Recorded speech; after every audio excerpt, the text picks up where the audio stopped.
अल्हम्दुलिल्लाहि व कफ़ा व सलामुन अला इबादिहिल्लज़ीना इस्तफ़ा अम्मा बाद। अऊज़ु बिल्लाहि मिनश्शैतानिर रजीम बिस्मिल्लाहिर रहमानिर रहीम।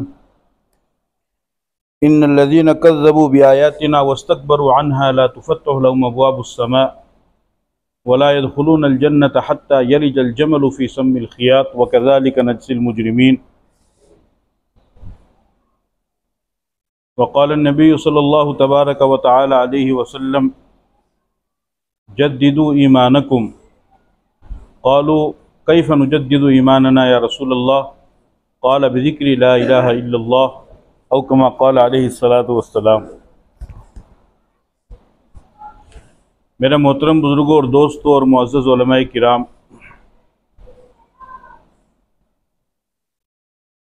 अल्लाह रब्बुल इज़्ज़त ने हमारे ऊपर बेशुमार एहसानात फरमाए हैं। अगर तरतीबवार गौर किया जाए तो आपको मालूम होगा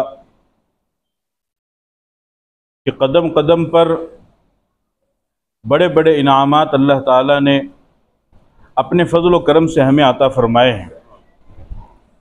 ऐसे इनामात और ऐसे एहसानात कि अगर इंसान उन इनामात में गौर व फ़िक्र करे, उन एहसानात के बारे में सोचे,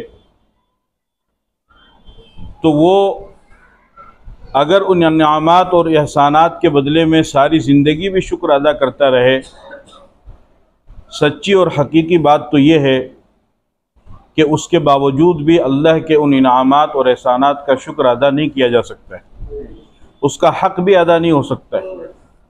चुनांचे सबसे पहला एहसान तो अल्लाह ताला ने ये फ़रमाया कि अल्लाह रब्बुल इज़्ज़त ने इस कायनात के अंदर तकरीबन 18,000 मखलूक़ात पैदा फरमाई, जिनमें इंसान हैं, जिन्नात हैं, फ़रिश्ते हैं, ज़मीन है, आसमान है, अर्श, कुर्सी, लौह कलम, जन्नत, जहन्नम, जानवर, इसी तरीके से दरिया, पहाड़, समुंदर, तकरीबन 18,000 मखलूक़ात अल्लाह ताला ने बहरी और बर्री दुनिया के अंदर पैदा फरमाई है।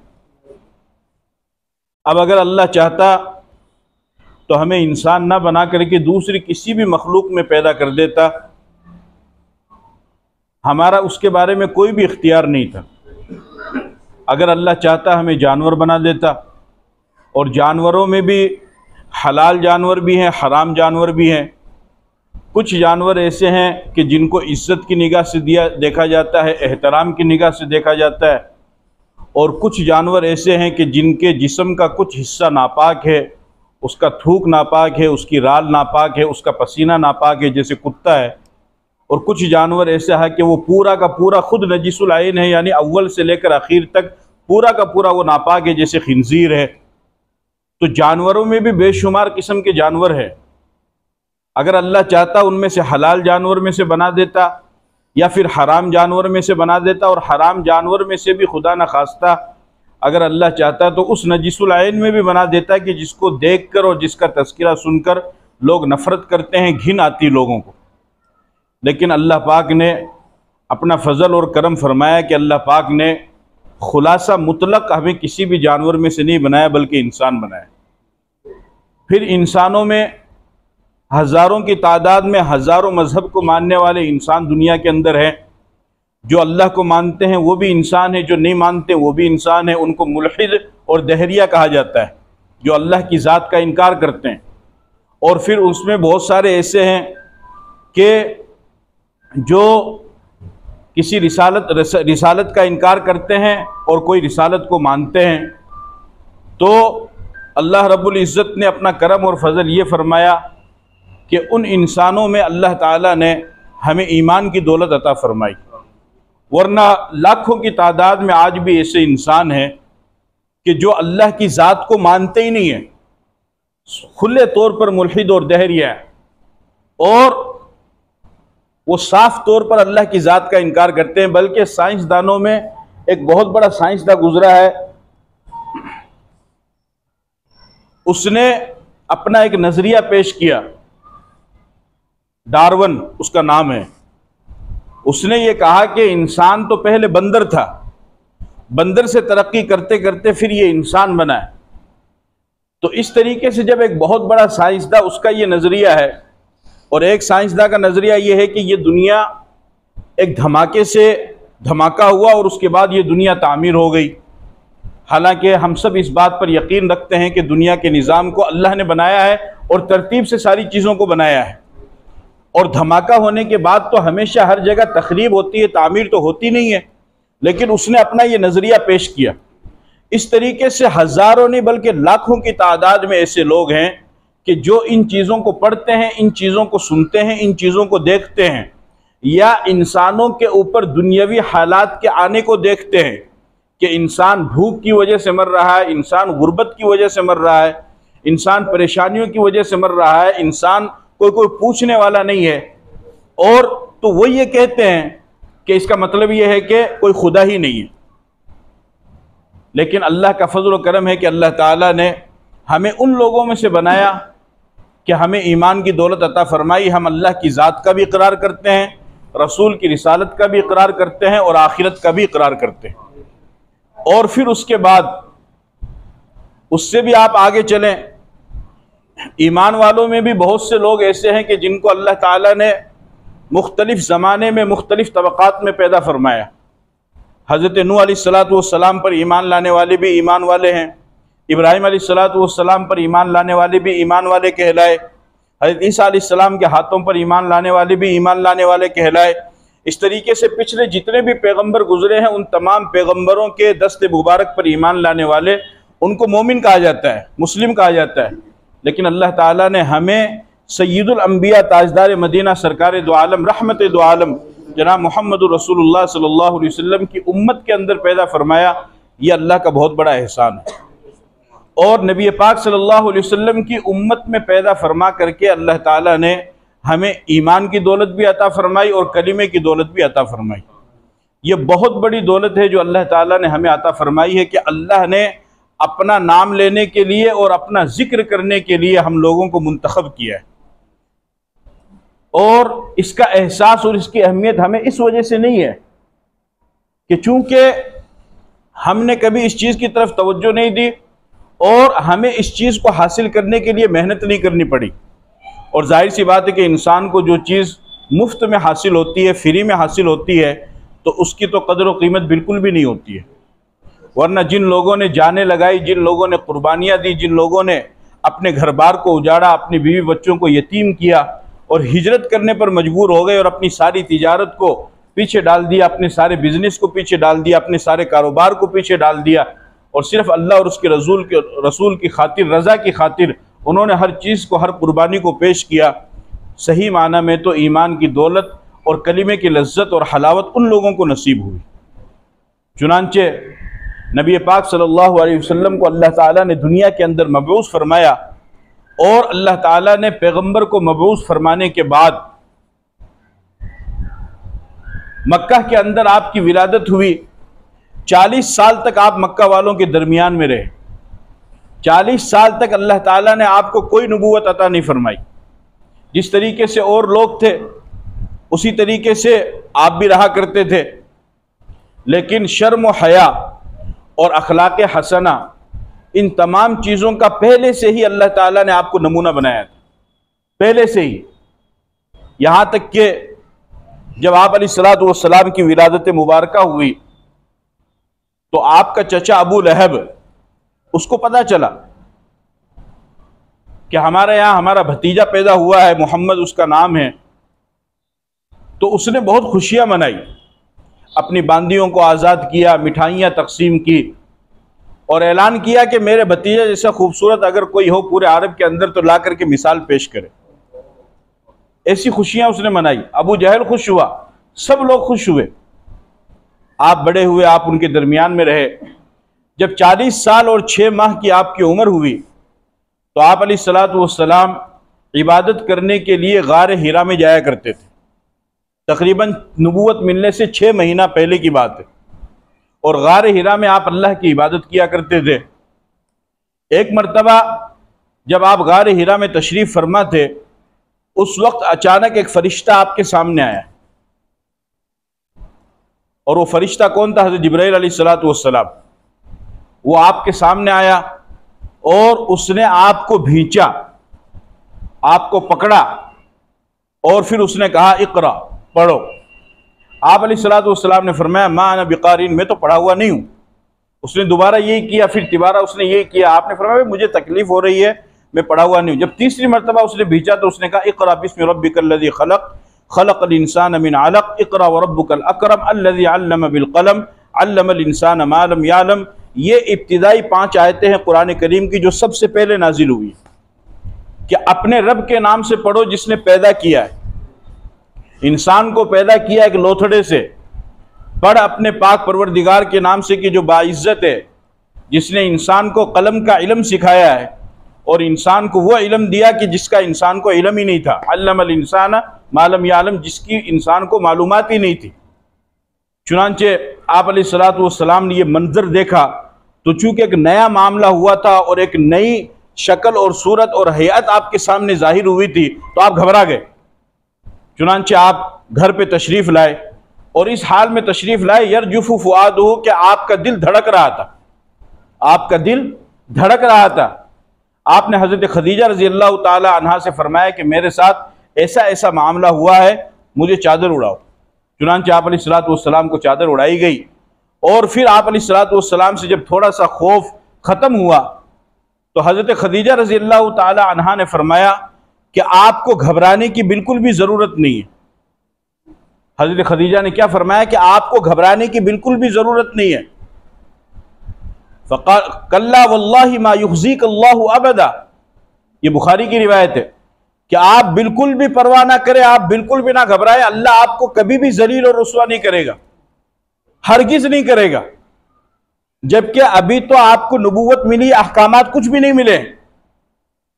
और हजरत खदीजा रज़ी अल्लाह ताला अन्हा ने जो बात कही, आप हैरान होंगे कि जिसकी बुनियाद पर हजरत खदीजा ने यह बात कही कि अल्लाह आपको जलील नहीं करेगा, तो ये सिर्फ आप ही की जात तक महदूद नहीं थी ये बात, बल्कि ये बात हर इंसान के लिए एक पैगाम थी कि जो इंसान भी उन बातों को अपने अंदर उतारेगा और उन बातों को अपनाएगा, अल्लाह उसे भी कभी रुस्वा और जलील नहीं करेगा। सिर्फ हज़रत खदीजा की बात नहीं थी, हुज़ूर सल्लल्लाहु अलैहि वसल्लम की ज़ात मुबारका की बात नहीं थी, हर इंसान के लिए पैगाम था। और उससे भी अजीब बात यह है कि उनमें से इबादत का कहीं पर कोई जिक्र ही नहीं है। यानी हज़रत खदीजा रज़ी अल्लाह ताला अन्हा ने जो बात कही कि अल्लाह आपको कभी भी जलील और रुस्वा नहीं करेगा, उसकी वजह जो बताई वो वजह सुनकर के आप हैरान हो जाएंगे। उसमें ना नमाज का जिक्र है, ना रोजे का जिक्र है, ना तिलावत का जिक्र है, ना जिक्र का जिक्र है, ना तस्बीह का जिक्र है, किसी भी चीज का कोई जिक्र नहीं। लेकिन क्या फरमाया कि आप ये काम करते आए हैं 40 साल तक, और जो भी करेगा अल्लाह उसको कभी रुस्वा और जलील नहीं करेगा। वो काम क्या थे? हजरत खदीजा ने फरमाया इन्नका लतसिलुर रहीमा व तहमिलुल कल्ला व तक्सिबुल मादूमा व तुक़री ज़ईफ़ा व तुईन अला नवाइबिल हक़। फरमाया कि ए मेरे प्यारे शोहर, आप तो गरीबों की मदद करते हैं, आप तो रिश्तेदारों के साथ सिला रहमी करते हैं, जो रिश्तों को तोड़ने वाले होते हैं आप उन रिश्तों को जोड़ते हैं। और अगर किसी के ऊपर कोई मुसीबत आ जाए, कोई तकलीफ आ जाए, नागहानी आफत और बला आ जाए, या कोई हादसा आ जाए, समुंदरी तूफान आया, आंधी आई, आग लगी, नुकसान हुआ, तो वो जो हादसा आता है, वो जो आफत और मुसीबत आती है, आप उन मुसीबत ज़दा लोगों की मदद करते हैं। और फिर आपने और हजरत खदीजा ने आगे फरमाया कि जो माजूर है, जो मजबूर है, आप उसका सहारा बनते हैं। अगर कोई आपके पास में मेहमान आ जाए तो आप उसकी बेहतरीन किस्म की मेहमान नवाजी करते हैं। व तुईन अला नवाइबिल हक़, और कुदरती आफत के आने पर आप लोगों का सहारा बनते हैं। हज़रत खदीजा रज़ी अल्लाह ताला अन्हा ने यह मिसाल बयान की और आने वाली तमाम इंसानियत को यह पैगाम दिया कि जो इंसान इस चीज़ पर अमल करेगा, इसको अपनी ज़िंदगी में उतारेगा, उसको अल्लाह ना दुनिया में रुस्वा करेगा ना आखिरत में रुस्वा करेगा। कितनी बड़ी बात है। जबकि हमारा नज़रिया आज ये है कि इबादत करने वाला बुजुर्ग, नमाज पढ़ने वाला बुजुर्ग, रोज़ा रखने वाला बुजुर्ग, तिलावत करने वाला बुजुर्ग, बेशक ये भी बड़े बड़े अमाल, इनका कोई इनकार नहीं है, ये भी इस्लाम के बहुत बड़े बड़े अमाल है, बल्कि अरकान इस्लाम है, इस्लाम के सुतून है। लेकिन उसके बावजूद भी और भी दुख है ज़माने में, मोहब्बत के सिवा राहतें और भी है, वस्ल की राहत के सिवा सिर्फ यही नहीं है, बल्कि इसके अलावा की आगे की और भी दुनिया है कि जिसको हमें देखना और समझना है, जो हज़रत खदीजा रज़ी अल्लाह ताला अन्हा ने हुजूर के बारे में बयान फरमाई। चुनांचे जब ये बात हुई तो आप अलैहिस्सलातु वस्सलाम को थोड़ा सा इत्मीनान मिला, आपको आराम मिला। फिर हज़रत खदीजा रज़ी अल्लाह ताला अन्हा हुजूर सल्लल्लाहु अलैहि वसल्लम को लेकर के वरक़ा इब्न नौफल के पास में गई। वो उनके चचाजाद भाई थे और अबरानी ज़बान से इंजील लिखा करते थे अरबी में। उनके पास लेकर के गई और उनको सारी बातें बताई कि ये इस तरीके से ऐसा ऐसा वाक़या पेश आया है। तो चूंकि वो तो अहले इल्म थे, अहले किताब थे, उनके पास तौरात और ज़बूर और इंजील का इल्म था, तो उन्होंने कहा हाज़न नामूसुल्लज़ी नज़्ज़लल्लाहु अला मूसा, कि अगर ऐसी ही बात है जैसे तुम बता रहे हो कि ये गारे हिरा में बैठ करके इबादत कर रहे थे, अचानक कोई आया और उसने इनके सीने को भींचा और इनको पढ़ने के लिए कहा, तो याद रखो कि ये वही फरिश्ता है कि जो फरिश्ता मूसा अलैहिस्सलाम के पास आया करता था, यानी जिब्राइल।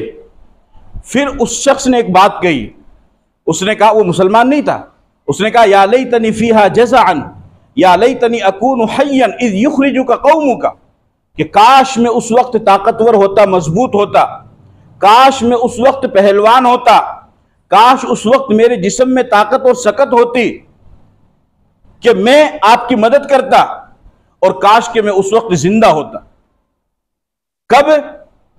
इज़ युखरिजुका कौमुका, कि जब आपकी कौम आपको आप ही के शहर से निकालेगी। जब ये बात उसने कही तो आप अलैहिस्सलातु वस्सलाम तो हैरान हो गए, और आपने हैरानगी के अंदाज में उनसे पूछा अब अबुखरिजी हूं, मेरी कौम, मेरे खानदान के लोग, मेरे रिश्तेदार, वो मुझे निकाल देंगे मेरे शहर से, मक्का से? उन्होंने कहा हाँ नाम, हाँ ऐसा ही होगा, ऐसा ही होगा। और ये मैं कोई मामूली बात नहीं बता रहा हूं, बल्कि पक्के सबूत के साथ में तुम्हें ये बात कह रहा हूं। फिर उसने कहा लम याति रजुलन क़त्तु बिमिस्लि मा जिअत बिहि इल्ला उदिया, कि सिर्फ आपके साथ नहीं, आपसे पहले पिछले जितने भी पैगंबर गुजरे हैं उन तमाम पैगंबरों के साथ में यही हुआ है कि जब उन पैगंबरों ने खड़े होकर के तौहीद और रिसालत की दावत दी तो उनकी कौम उनकी दुश्मन हुई और उन्होंने उनको उनके घरों से निकाल दिया। नूह अलैहिस्सलातु वस्सलाम को मजबूर किया, हजरत लूत अलैहिस्सलातु वस्सलाम को मजबूर किया, हजरत शुएब अलैहिस्सलातु वस्सलाम को मजबूर किया, हजरत मूसा अलैहिस्सलातु वस्सलाम को मजबूर किया, कि पिछले जितने भी नबी गुजरे उन तमाम नबियों के साथ में लोगों ने यह किया है, आपके साथ में भी करेंगे। वइन युद्रिकनी यौमुका अंसुरका नस्रन मुअज्जनन, लेकिन अगर मैं उस वक्त जिंदा रहा कि जब आपकी कौम आपके साथ में यह हरकत करेगी तो फिर मैं आपकी जरूर मदद करूंगा, चाहे मेरे जिस्म में कितनी ही ताकत हो, जितनी होगी मैं आपकी मदद करूंगा, पीछे नहीं हटूंगा। क्यों? ये बात वो क्यों कह रहा है? इस वजह से कि वो जानता है, इस वजह से कि वो जानता है कि ये नबी बरहक है और ये नबी आखिर है, और इसके ऊपर अब दीन और इस्लाम मुकम्मल हो गया है। ला इलाहा इल्लल्लाह नूह नजीयुल्लाह, ला इलाहा इल्लल्लाह इब्राहिम खलीलुल्लाह, ला इलाहा इल्लल्लाह मूसा कलीमुल्लाह, ला इलाहा इल्लल्लाह ईसा रूहुल्लाह, ला इलाहा इल्लल्लाह मुहम्मदुर रसूलुल्लाह। अब क़यामत तक मुहर लग गई है, इसके आगे दूसरा कोई नाम नहीं आएगा। जो जर्रा बराबर भी इस्लाम के आगे जरा सा भी इजाफा करेगा वो दायरे इस्लाम से खारिज हो जाएगा, चाहे कोई भी हो।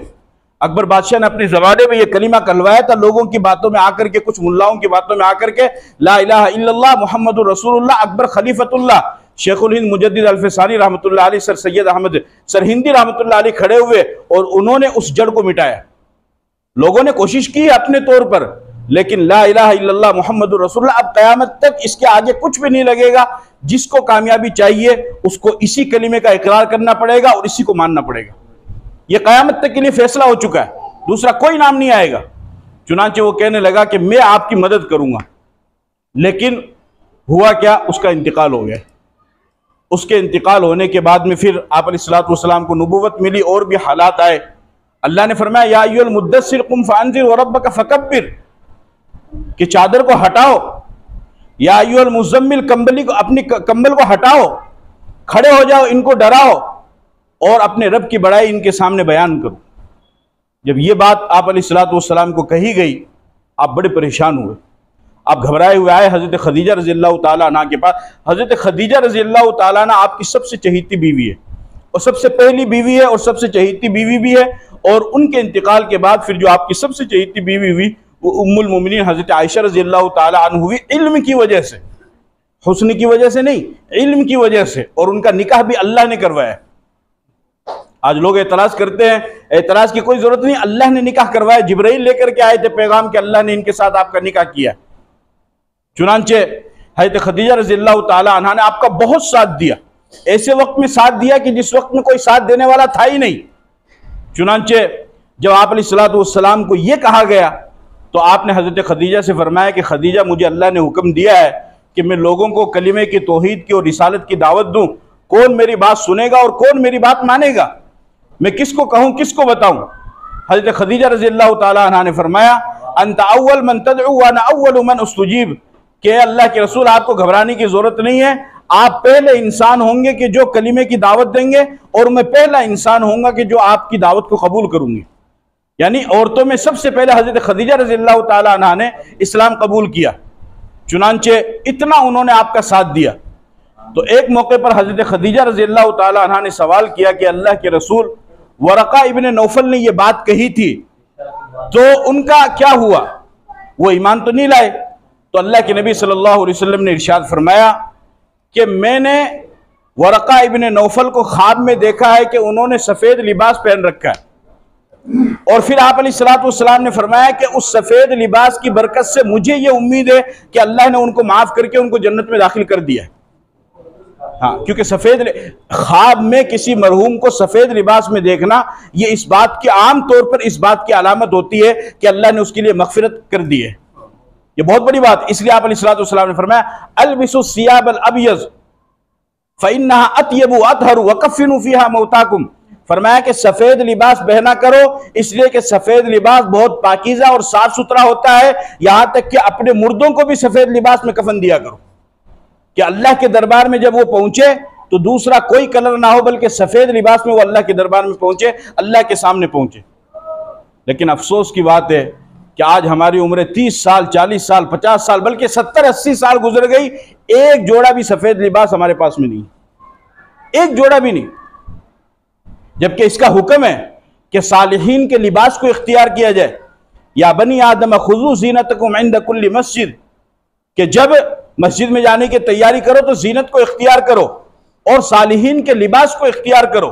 तो सफ़ेद लिबास, इसमें पाकीज़गी है और इसमें तहारत है, इसमें नज़ाफत है। चुनांचे आपको नबूवत मिली और आप अलैहिस्सलातु वस्सलाम ने दावत व तबलीग का काम शुरू किया। जब आपको नबूवत दी गई तो आप अलैहिस्सलातु वस्सलाम ने एक मरतबा अपनी कौम को जमा किया पहाड़ के ऊपर, और अपनी कौम को जमा करके फरमाया कि ए मेरी कौम के लोगों, मैं 40 साल तुम्हारे दरमियान में रहा हूं, तुम ये बताओ, लबिस्तु फीकुम उमरा हल वजदतुमूनी सादिक़न अम काज़िबा, कि मैं 40 साल तुम्हारे दरमियान में रहा हूं, तुम ये बताओ तुमने मुझे कैसा पाया है, सच्चा पाया है, झूठा पाया है? देखो ध्यान देना, आप कौम से कह रहे हैं और देखना कैसे पलटी खाएंगे फौरन। कहने लगे, मा जर्रबना का लैला मर्रा मा वजदना का इल्ला सिद्का, कि हमने 40 साल तक जिंदगी के हर मोड़ पर, हर शोबे में, हर कदम पर हमने आपका तजर्बा किया, आपको आजमाया, लेकिन आपको हमेशा सादिक और अमीन और सच्चा ही पाया। ना आप झूठ बोलते हैं, ना आप धोखा देते हैं, ना आप फरोड करते हैं, ना आप किसी को नुकसान पहुंचाते हैं, ना आप किसी का हक खाते हैं। हमने 40 साल की उम्र में आपको बिल्कुल बरहक सच्चा पाया है। नबूवत नहीं मिली अभी नबी बनाए गए हैं, लेकिन इनको नहीं मालूम है 40 साल बगैर नबूवत के गुजरे हैं। इसलिए हमारा अहले सुन्नत वल जमात का अकीदा है कि अंबिया किराम क़ब्ल नबूवत भी मासूम है और बाद नबूवत भी मासूम है। यानी अल्लाह ताला नबूवत से पहले भी उनसे गुनाह नहीं होने देता और नबूवत के बाद भी गुनाह नहीं होने देता, क्योंकि अगर वो गुनाह करेगा तो फिर वो गुनाह से रुकने की दावत कैसे देगा? इसलिए नबी गुनाह से मासूम होता है और सहाबाए किराम महफूज होते हैं। चुनांचे उन लोगों ने, सब ने बैक जबान होकर के कहा। फिर आप अलैहिस्सलातु वस्सलाम ने फरमाया कि अगर मैं तुमसे ये कहूं कि इस पहाड़ के पीछे एक लश्कर है जो थोड़ी ही देर में तुम्हारे ऊपर हमला करने वाला है, तो क्या तुम मेरी बात पर यकीन करोगे? सबने कहा बिल्कुल, हम तो यकीन करेंगे, क्यों नहीं, आपने तो कभी गलत कहा नहीं। तो आप अलैहिस्सलातु वस्सलाम ने फिर फरमाया, या अय्युहन्नास क़ूलू ला इलाहा इल्लल्लाह तुफ़्लिहू, कि ए लोगो, अगर तुम हकीकी माना में दुनिया और आखिरत की कामयाबी चाहते हो तो पढ़ो ला इलाहा इल्लल्लाह मुहम्मदुर रसूलुल्लाह। ये बात कही, बस ये बात कहते ही सुनते ही वो अंदर का ज़मीर जागा और वो जो एक लंबे जमाने से माबूदान बातिला की परस्तिश करते हुए आ रहे थे, उसके उस बुत को जब टूटते हुए देखा और जब अपने आबाओ अजदाद के गलत रस्म और रिवाज को टूटते हुए देखा और कुफ्र और शिर्क की गुमराही से अपने आप को निकलते हुए देखा, तो पैसे के नशे की वजह से, दौलत के नशे की वजह से, हुकूमत के नशे की वजह से, तिजारत के नशे की वजह से, बड़ेपन के नशे की वजह से वो अंदर का ज़मीर, वो अंदर का बुत जागा। और वो चचा कि जिसने मिठाइयां तकसीम की, जिसने बांदियों को आजाद कराया, वो कहने लगा तब्बन लक साइलल यौम लिहाजा जमातना या मोहम्मद, के मोहम्मद तेरा सत्यानाश हो क्या, इसीलिए तूने हमको जमा किया है। आपने फरमाया कि अल्लाह ने मुझे हुक्म दे दिया है और मैंने तुम तक पैगाम पहुंचा दिया है, जो इस कलिमे को पढ़ेगा वो कामयाब होगा, जो नहीं पढ़ेगा, जो नहीं मानेगा वो कामयाब नहीं होगा। फैसला हो चुका है। वमन यब्तगी गैरल इस्लामी दीनन फलन युक़बल मिन्हु, मजहब इस्लाम को छोड़कर जो भी आएगा किसी भी दीन को लेकर, मजहब यहूदियत को या मजहब नसरानियत को, अल्लाह उसके दीन को कबूल नहीं करेंगे।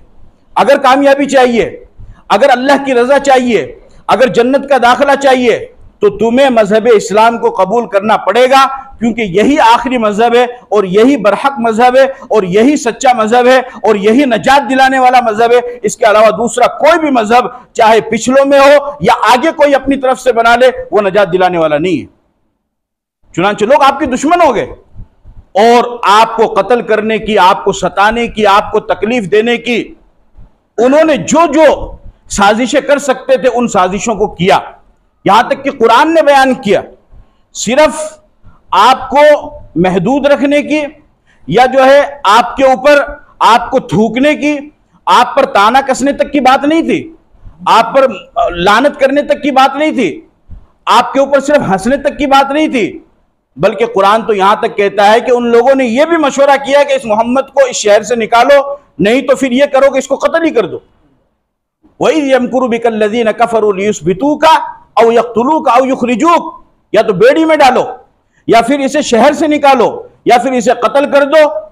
और ये अपनी तदबीरें कर रहे हैं। वयमकुरून वयमकुरुल्लाह वल्लाहु खैरुल माकिरीन। ये लोग नीचे मोहम्मद को मिटाने के लिए अपनी तदबीर कर रहे हैं, ऊपर आसमान पर अल्लाह तदबीर कर रहा है, लेकिन सबसे बेहतरीन तदबीर तो अल्लाह करने वाला है।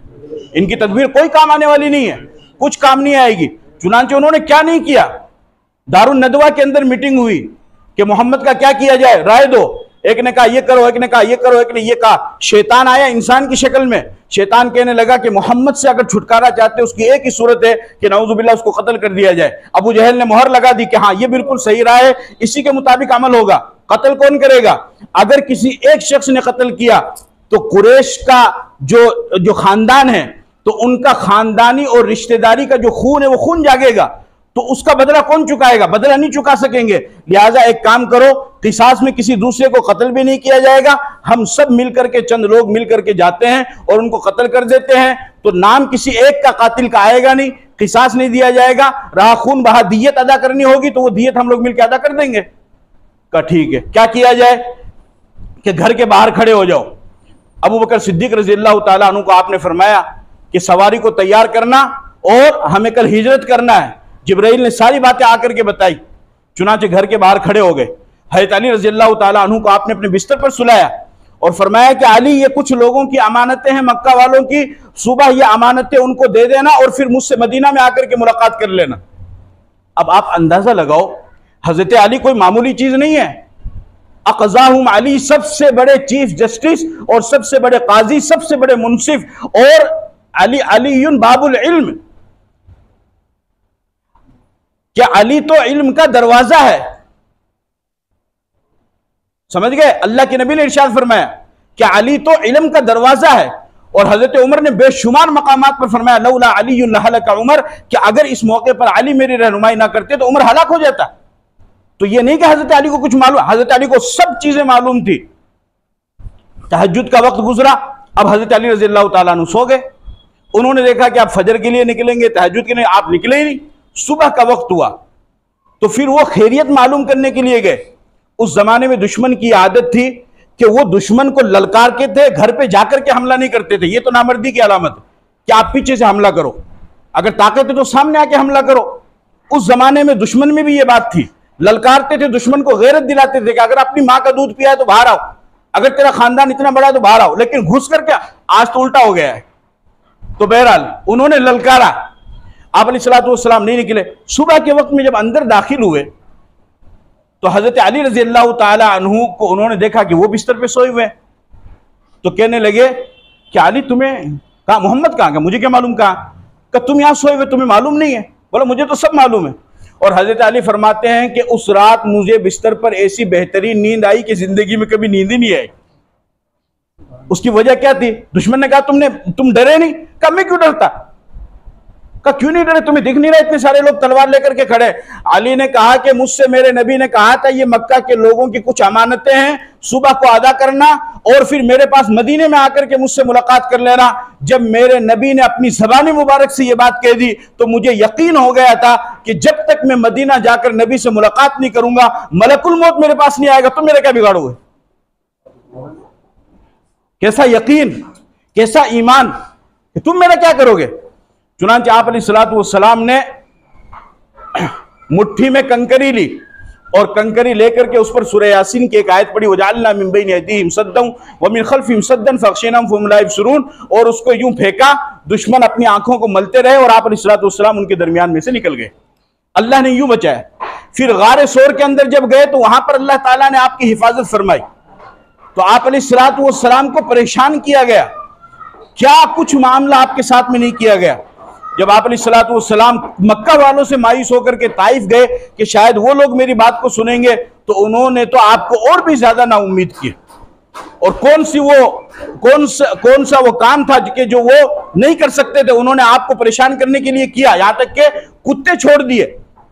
यानी वक्त के नबी के पीछे कुत्ते छोड़े गए, लेकिन उन कुत्तों को भी गैरत आ गई और वो कुत्ते भी उसके बाद ताइफ में दोबारा कभी नजर नहीं आए। लेकिन लोगों को शर्म नहीं आई।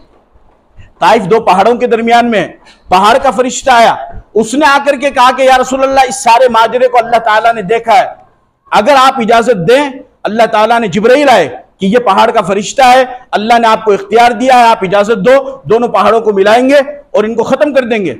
आप अलैहिस्सलाम ने फरमाया कि अगर ये नहीं मानते तो मुझे उम्मीद है कि इनकी कौम में कोई आएगा जो मेरी बात को जरूर कबूल करेगा।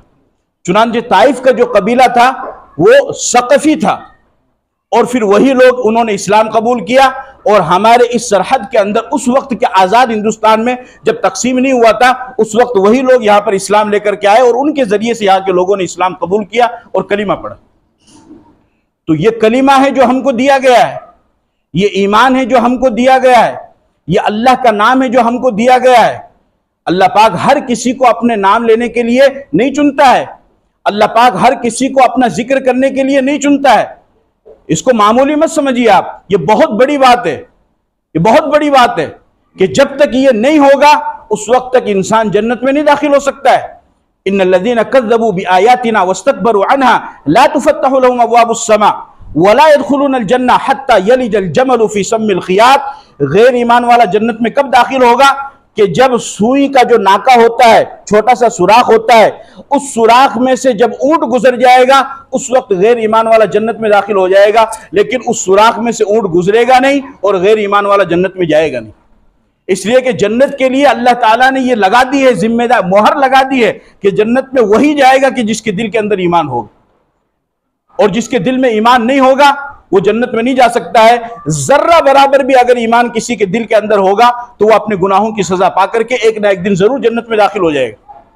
जन्नत जो मिलेगी वो आमाल की वजह से नहीं मिलेगी, आमाल तो जरिया बनेंगे जल्दी दाखिल होने का। जन्नत जो असल मिलेगी वो ईमान की वजह से मिलेगी, और अमल की वजह से तो जन्नत मिल भी नहीं सकती है। इस वजह से नहीं मिल सकती है कि इंसान अमल कब कितने दिन करता है। भाई हम जो मजदूरी करते हैं तो जाहिर सी बात है दुनिया का भी ये उसूल है कि एक दिन आपने मजदूरी की तो एक दिन का पैसा मिलेगा, 2 दिन मजदूरी की तो 2 दिन का पैसा मिलेगा। ऐसा नहीं कि आपने 2 दिन मजदूरी की तो आपको 2 हफ्ते का पैसा मिल जाएगा। भाई सामने वाला ये कहेगा आपने काम 2 दिन किया तो हम 2 हफ्ते के पैसे कहां से दे दे। तो कायदा फिर तो यही बनना चाहिए कि अगर इंसान ने 50 साल इबादत की है, मिसाल के तौर पर उसकी उम्र 65 साल हुई है, तो 15 साल तो नाबालिग के निकाल दो। अगर वो 12 साल में नाबालिग नहीं हुआ है, बालिग होने के बाद अहकाम का वो मुकल्लफ होता है, समझ गए। तो अब ये 50 साल मान लो, 50 साल अगर उसने इबादत की है तो फिर बदले में जन्नत कितने दिन के लिए मिलनी चाहिए? बोलो भाई, 50 साल के लिए मिलनी चाहिए ना, उसके बाद में फिर निकालो और फिर उसके बाद में जाकर के, लेकिन अमल किया 50 साल, अमल किया। अलग पिछले जमाने में जो लोग थे उनकी उम्रें तो फिर भी ज्यादा हुआ करती थी, 1000 साल, 2-2 हजार साल, लेकिन इस उम्मत की जो उम्र है, मिशकात शरीफ की रिवायत आपने फरमाया आमार उम्मती मा बैन 60 इला 70, के मेरी उम्मत की उम्र आमतौर पर 60 और 70 के दरमियान है। अब 50 साल जब इबादत की तो 50 साल इबादत करके जन्नत में दाखिल करके उसको निकाल दो, यह कायदा होना चाहिए था। इबादत की 50 साल, लेकिन जन्नत में रह रहा हमेशा हमेश के लिए, यानी करोड़ों करोड़ हा साल, लामहदूद जिंदगी जिसको कहा जाता है, उस जन्नत के अंदर वो रह रहा है। तो इबादत की 50 साल, इबादत की 40 साल, इबादत की 30 साल, और इधर जिंदगी मिल रही है करोड़ों साल, अरबों खरबों साल की, ना खत्म होने वाली जिंदगी, ना खत्म होने वाली जिंदगी, कि कभी मौत आएगी नहीं।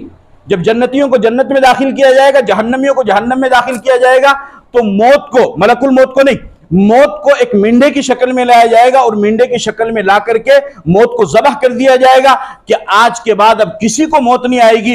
इस अमल को देख करके जन्नतियों की जन्नती खुशी में इजाफा होगा और दोज़खियों के गम में इजाफा होगा। इसलिए कि जब आदमी परेशान होता है तो वो परेशान और मजबूर होकर के मौत को चीखता और पुकारता है। यहां पर तो मौत को ही ज़बह कर दिया गया। तो 50 साल अमल और लामहदूद जिंदगी, तो ये क्यों हुआ? ये अमल की वजह से नहीं हुआ, ये ईमान की वजह से मिला है। किसकी वजह से मिला है? ईमान की वजह से। और उसकी मिसाल आप यूं समझिए कि एक इंसान 100 साल जिंदा रहा, मिसाल के तौर पर, जब उसकी मौत का वक्त करीब आया, अगर आप उससे जाकर के यूं कहे कि भाई हम आपसे आपका ईमान ले लेते हैं, 100 साल आपने जिंदगी गुजार ली है, बस ठीक, आप आगे जाइए, तो बताइए क्या वो मुसलमान अपना ईमान देने के लिए तैयार होगा? बोलो भाई। अगर 1000 साल के बाद वो मरे तब देने के लिए तैयार होगा? 1,00,000 साल के बाद में अगर वो मरे तब देने के लिए तैयार होगा, अपना ईमान बेचने के लिए, खत्म करने के लिए?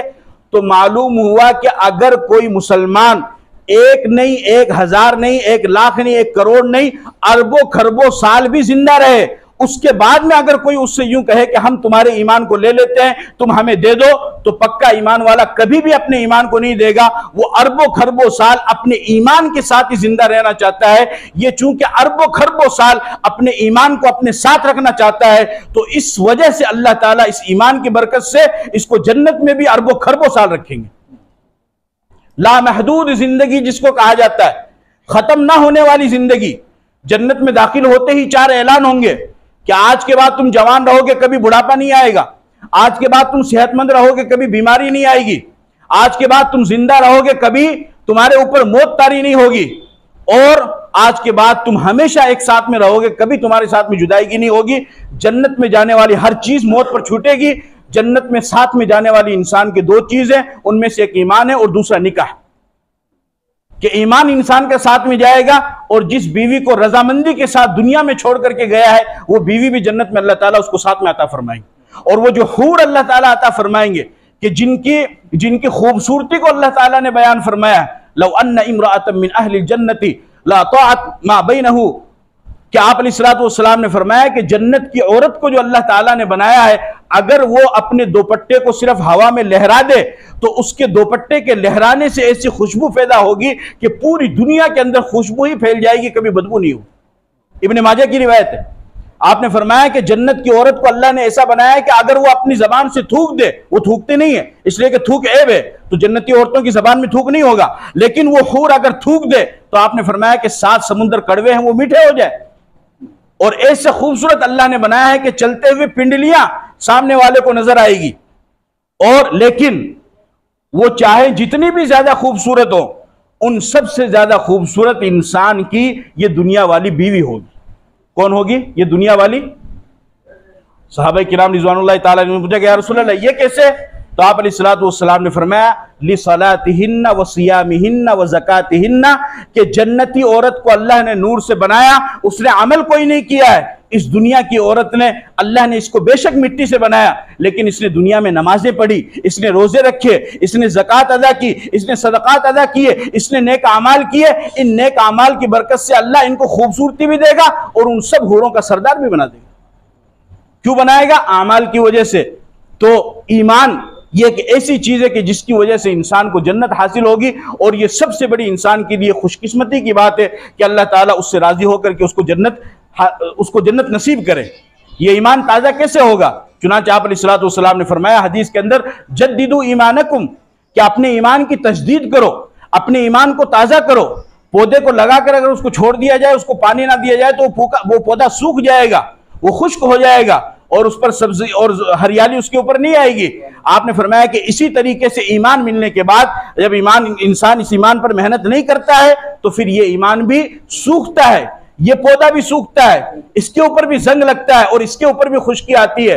तो सहाबा किराम ने अर्ज किया कि या रसूल अल्लाह, कैफ़ नुजद्दिदु ईमानना, हम अपने ईमान की तजदीद कैसे करें, हम अपने ईमान को ताज़ा कैसे करें? तो आप अलैहिस्सलातु वस्सलाम ने फरमाया, बिज़िक्रि ला इलाहा इल्लल्लाह, कि कसरत से अल्लाह का जिक्र करो। जितना तुम कसरत से अल्लाह का जिक्र करोगे उतना ही तुम्हारा ईमान ताज़ा हो जाएगा। और इसी हदीस को सामने रखते हुए और इन तमाम अहादीस को रखते हुए कि अल्हम्दुलिल्लाह हमारे यहाँ पर ये एक अमल और एक सिलसिला शुरू हुआ है जो तकरीबन 2-3 साल से चल रहा है कि महीने में एक मरतबा आखिरी जुमे को लोग जमा होते हैं, उसमें उलमाए किराम भी होते हैं, आवाम भी होते हैं, अल्लाह वाले भी होते हैं, सभी लोग होते हैं और वो जिक्र करते हैं ताकि उस जिक्र की बरकत से हमारे ईमान में हलावत आए, हमारे ईमान में ताजगी आए, हमारे ईमान की तजदीद हो और हम अपने ईमान में इजाफा करने वाले बने। कैफियत के एतबार से, कमियत के एतबार से तो ईमान वही रहेगा, लेकिन कैफियत के एतबार से इंसान का ईमान घटता भी है और बढ़ता भी है। नेक अमाल करेगा ईमान बढ़ेगा, बुरे अमाल करेगा तो ईमान घट जाएगा। इस वजह से हमें इस काम को करना है और पाबंदी के साथ में जिक्र के अंदर मशगूल होना है। माशाअल्लाह बहुत बड़ी तादाद में आज हजरात आए हुए हैं, उलमाए किराम भी आए हुए हैं, इसलिए चंद बातें मैंने आप हजरात के सामने रखी है। अल्लाह ताला मुझे और आपको अमल की तौफीक अता फरमाए। व आखिरु दावाना अल्हम्दुलिल्लाह।